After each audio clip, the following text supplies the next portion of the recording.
Hey Jennifer, how you doing? Okay, looking at your logos and the work that you submitted. So the first thing I want to just is jump in here and take a look at this. Now, I think the script or a font, using a font or your script, your hand rendered as you were describing, either way is fine. But there's a couple of things that if you do hand rendered, you'll have to digitize it, meaning that you'll really have to go in here and make sure that these are all really super clean lines. I'm going to show you something, what happens to this logo when we back off a little bit, meaning that we bring the focal point further from our line of vision. So let me just back off. Now keep an eye on this area here, this area here. All right, and watch what happens as we get smaller. Let's see how they start to disappear and kind of break apart. Now I want to exemplify that a little bit by going to the next page, and I want you to take a look at the same areas in the business card. Okay, you see how that's completely closed down there now? And that is almost completely visible. That's what I mean by breaking down. See this loop right here? Look what happens when so that's kind of what I mean by it's breaking down. As we become smaller. So that's something I think is problematic. Now, you know what I did? I just went and I saw a couple of different examples of this JR monogram, and I just Googled JR monogram, and there's some things in there I think that you could use as inspiration, as it were.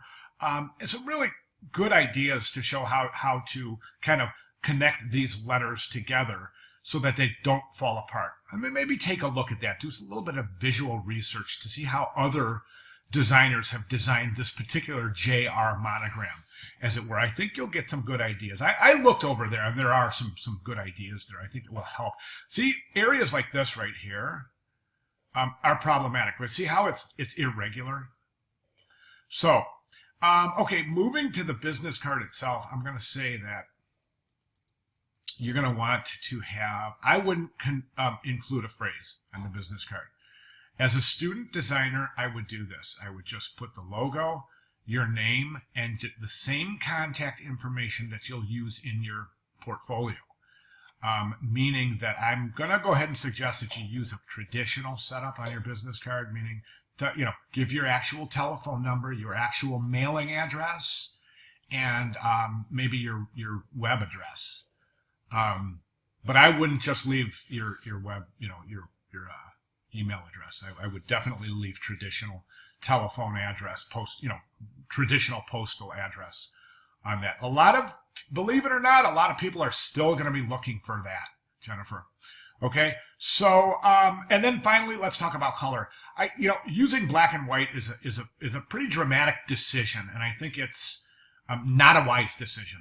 And let me tell you why. Because I've been looking at your work now for a couple of weeks, and I had the same exact conversation with two of your classmates in that, why use black and white? Because if you use black and white here on your logo, you're stuck using black and white through your entire branding, meaning your business card, your envelope, your letterhead, your resume, your cover letter, and thank you letters.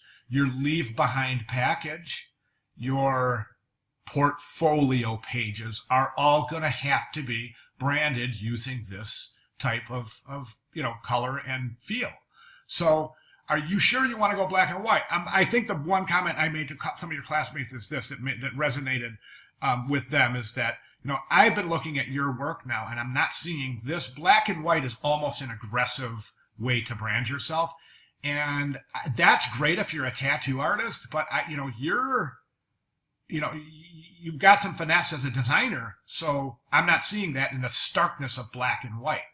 Is there another color? I wouldn't use color combinations. I would only use one color, but on a white background. But is there a color that might define you and your design style a little better and a little bit more, than black and white? And think about that. Really think about that. And that the other extreme would be going like pink. So pink would definitely corral you into being a very feminine designer. Black and white would almost indicate that a masculine designer, but as a female, that would translate to, as without gender specific, it would be, would this be an aggressive design? I'm thinking it might be an aggressive design. And as I hope that makes sense. And you not being an aggressive designer, I just kind of think that we can do a better job expressing and branding yourself and defining yourself with a color as well as a mark. Okay. All right. Hope those comments make sense. And I will see you in the class. All right. Thanks, Jennifer. Good job.